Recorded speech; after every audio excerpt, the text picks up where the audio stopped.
నమస్తే welcome to our channel నేను సౌజన్య తెలంగాణ ముఖ్యమంత్రి రేవంత్ రెడ్డి సంచలనమైనటువంటి నిర్ణయాలు తీసుకుంటున్నారు మెట్రోకి సంబంధించి అలాగే మెట్రో ఎక్స్టెన్షన్కి సంబంధించి ద సేమ్ టైం ఫార్మాసిటీకి సంబంధించి కూడా ఆయన సంచలనమైనటువంటి నిర్ణయాలు తీసుకోవడం జరిగింది అసలు ఎందుకు ఇలాంటి నిర్ణయాలు తీసుకున్నారు ఏంటి ఈ అంశాలకు సంబంధించి మనతో మాట్లాడడానికి ఈరోజు మనతో పాటు ఉన్నారు సీనియర్ జర్నలిస్ట్ దుర్గా కుమార్ గారు ఉన్నారు వారితో మాట్లాడదాం నమస్తే అండి నమస్కారం మా సౌజన్య మన వీక్షకులు కూడా నా నమస్కారం తెలంగాణ ముఖ్యమంత్రి రేవంత్ రెడ్డి గారు కొన్ని విషయాల్లో చాలా సంచలనమైనటువంటి నిర్ణయాలు తీసుకుంటున్నారు సో మెట్రో ఎక్స్టెన్షన్కి సంబంధించి కావచ్చు ఫార్మాసిటీకి సంబంధించి కావచ్చు సో రెండింటికి కూడా ఆయన బ్రేక్ వేసినట్టు మెట్రోని ఎయిర్పోర్ట్ దాకా తీసుకెళ్లకుండా దాన్ని జీవో అంటే 111 జీవో ఏదైతే ఉందో అది అమల్లో ఎందుకు చేస్తారు ఏంటని అధికారులు ప్రశ్నించినట్టు ఇలా చాలా వార్తలు బయటకు వస్తున్నాయి అసలు ఎందుకు ఆయన ఇలాంటి నిర్ణయం తీసుకోవాల్సి వచ్చింది ఏంటి అంటే ఇప్పుడు రేవంత్ రెడ్డి గారు మన సిటీకి కొత్త వ్యక్తి కాదమ్మా ఇప్పుడు వరకు ఆయన ప్రజల్లో ఉన్నాడు కాబట్టి ప్రజల్లో భావనని తర్వాత రియల్ ఎస్టేట్లో కూడా ఆయనకి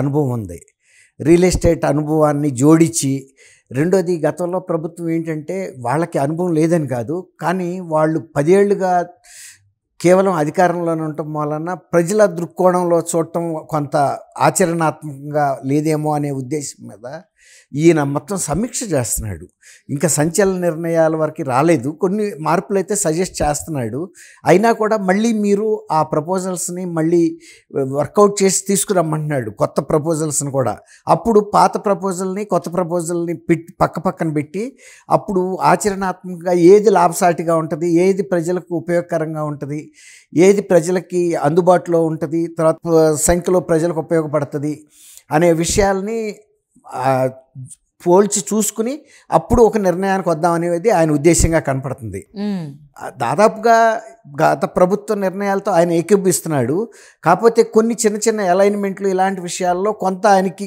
కొన్ని అనుమానాలు ఉన్నాయి ముఖ్యంగా మనం ఒకటొకటిగా తీసుకుందాం అమ్మా ప్రశాంతంగా ఎట్లా అంటే రాయదుర్గం నుంచి ఎయిర్పోర్ట్కి కనెక్టివిటీ ఇవ్వాలని గత ప్రభుత్వం ఆలోచించింది దానికి సంబంధించిన డీటెయిల్డ్ ప్రాజెక్ట్ రిపోర్టు అలైన్మెంటు అంటే ఫీల్డ్లో కూడా అంటే భూమి మీద ఎలా ఈ పిల్లర్స్ వెళ్తాయి మధ్యలో కొన్ని కొండలు కూడా వచ్చినాయి దాంతో అలైన్మెంట్కి ఒక ఇబ్బందికరమైన పరిస్థితి వచ్చినప్పుడు కూడా దాన్ని కూడా బాగా వాళ్ళు పరిశీలించి దాన్ని కూడా సాల్వ్ చేసేసి సుమారుగా 8,000 కోట్ల రూపాయలతో ఈ ప్రాజెక్ట్ అవుతుంది అనేది వాళ్ళు కనెక్ట్ చేశారు ఇది గత ప్రభుత్వ ఉద్దేశం ఏంటంటే రాయదుర్గం నుంచి ఇటు ఎయిర్పోర్ట్కి త్రూ నానక్రామ్గూడ తర్వాత కుక్కపేట నార్సింగి టీఎస్పిఎస్సి ఇట్లా తీసుకెళ్లాలనుకున్నారు తెలంగాణ స్టేట్ పోలీస్ ట్రైనింగ్ ఇది ఉంది కదా టెస్పా పోలీస్ అకాడమీ ఇలా తీసుకెళ్లాలనుకున్నారు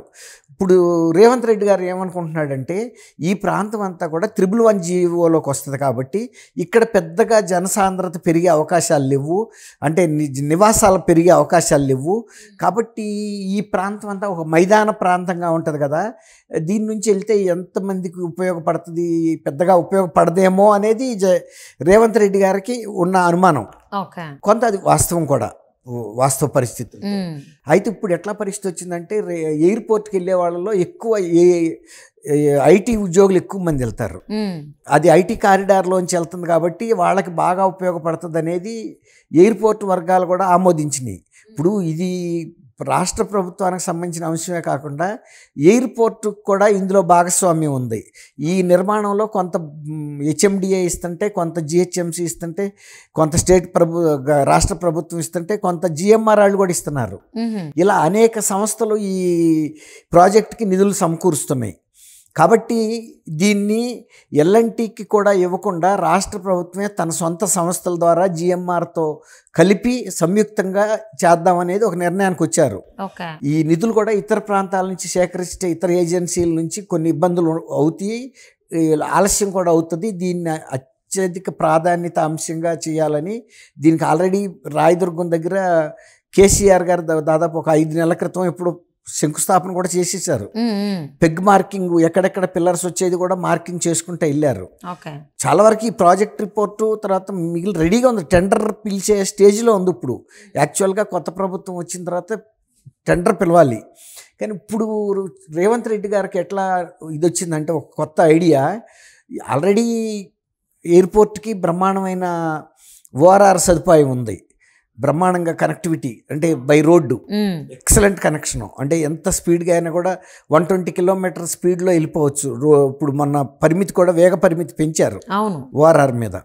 సో ఆయన ఉద్దేశం ఏంటంటే ఇది ప్యారలల్గా వేయటం వలన ఓఆర్ఆర్ఏ ఎక్కువ మందిని తీసుకెళ్తుంది తప్ప మెట్రో రైల్లో ఎక్కువ మంది ఎయిర్ ప్యాసింజర్స్ వెళ్ళరేమో. తర్వాత వెళ్ళినా కూడా ఎక్కడెక్కుతారు, రాయదుర్గం దగ్గర నానకరామగూడ దగ్గర ఎక్కుతారు, కానీ మిగిలిన సార్లు పెద్దగా ఎక్కే పరిస్థితి ఉండదు అనేది ఆయన ఉద్దేశం. సరే, అది అక్కడ పక్కన పెడదాం. ఇప్పుడు దీనికి ఐటీ వాళ్ళు చాలా షార్ప్గా రియాక్ట్ అయ్యారు. ఈ మా కారిడార్లో నుంచి వెళ్ళటం వలన వెస్ట్ పార్ట్ ఆఫ్ కంపెనీలన్నిటికీ బాగా ఉపయోగకరంగా ఉంటుంది, ఇక్కడ ఈ ప్రాంత అభివృద్ధికి కూడా ఉపయోగపడుతుంది అనేది బాగా ఐటీ ఉద్యోగులు వెంటనే స్పందించారు. ఎందుకంటే వాళ్ళకి సంబంధించిన అంశం కాబట్టి. సరే, ఇది ఇట్లా ఉంచుతాం. ఇది ఇప్పటికీ వీళ్ళు టోటల్గా రద్దు చేయలే. ఇంకా ఆయన ఏమంటున్నాడంటే ఇప్పుడు చాంద్రాయణగుట్ట తర్వాత అక్కడ ఇంకొక మున్సిపల్ కార్పొరేషన్ కూడా ఉంది, దాని మీదుగా తీసుకురమ్మని బడంగపేట అట్లా అనమాట. అటు నుంచి ఒక కనెక్షన్ ఇవ్వమంటున్నారు. తర్వాత ఎల్బీ నగర్ అటు నుంచి శ్రీశైలం హైవేకి సమాంతరంగా తీసుకొచ్చి కనెక్టివిటీ ఇవ్వమంటున్నారు. 2 కనెక్షన్స్ ఇవ్వమంటున్నారు.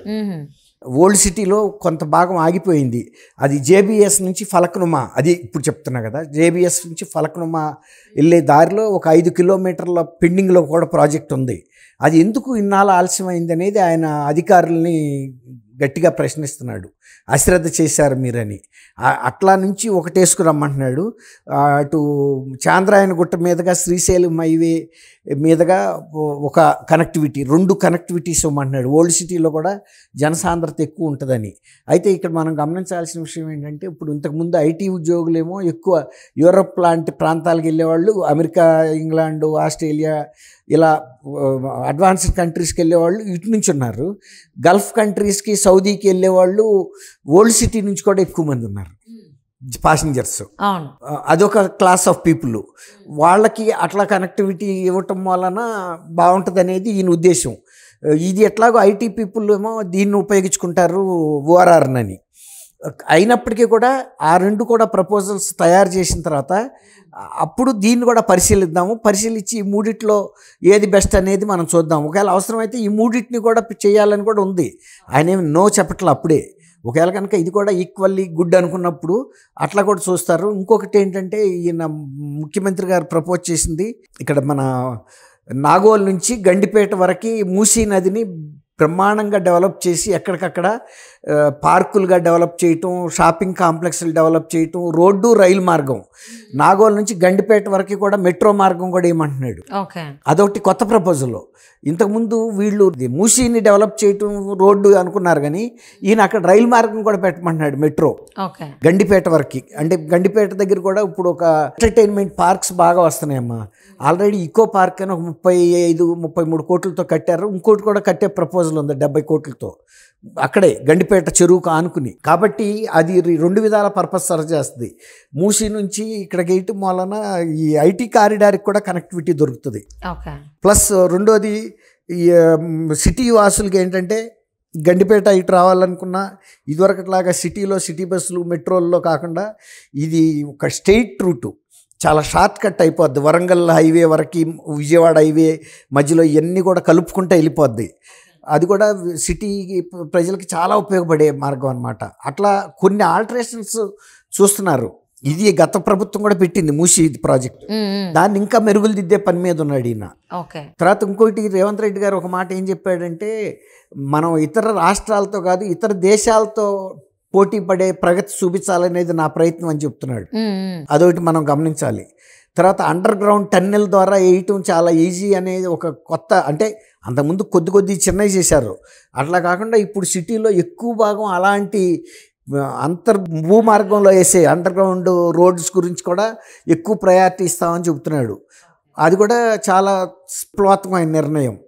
అది ఇంకొక స్టేజ్కి వెళ్ళిపోద్ది ఇప్పుడు హైదరాబాద్.